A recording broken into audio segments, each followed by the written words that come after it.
Täällä ollaan vielä ihmettelemässä hiukan rantaa hiukassa. Jännäköjä porukkaa. Tänne kyllä sopisi. Sopisi kyllä aika hyvin. Joo.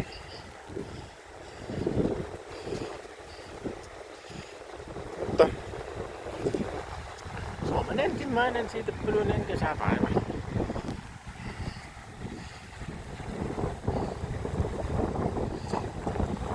Ja tuolla sitä ollaan joskus oltu. Ja käyty uimassa.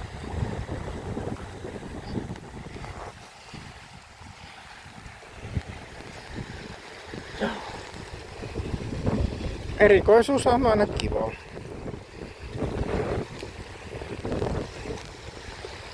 Tämmösiä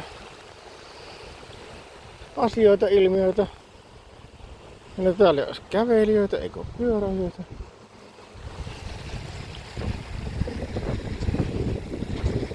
Saa tämmöisiä erikoisia kokemuksia, mikä liekkää sitten tämän veden vähyyden syy.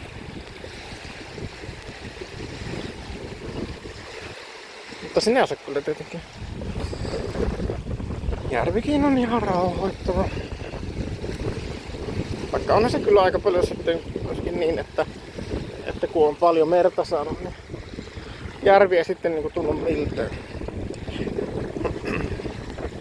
Sinne on omat kannatteet.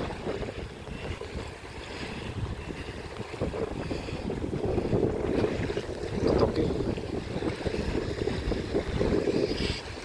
ei unohtaa veren tuoksua ja palmuja.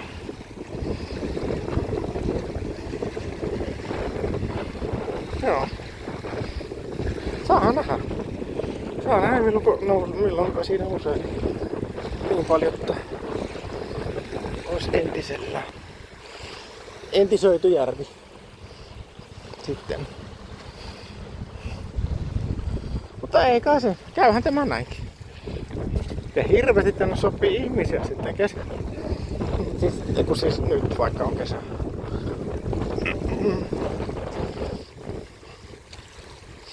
Tähän sopisi järjestää vaikka joku festari.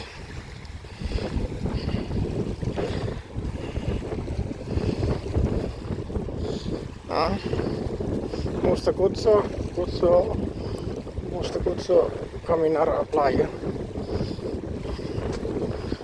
Temporada Finlandia.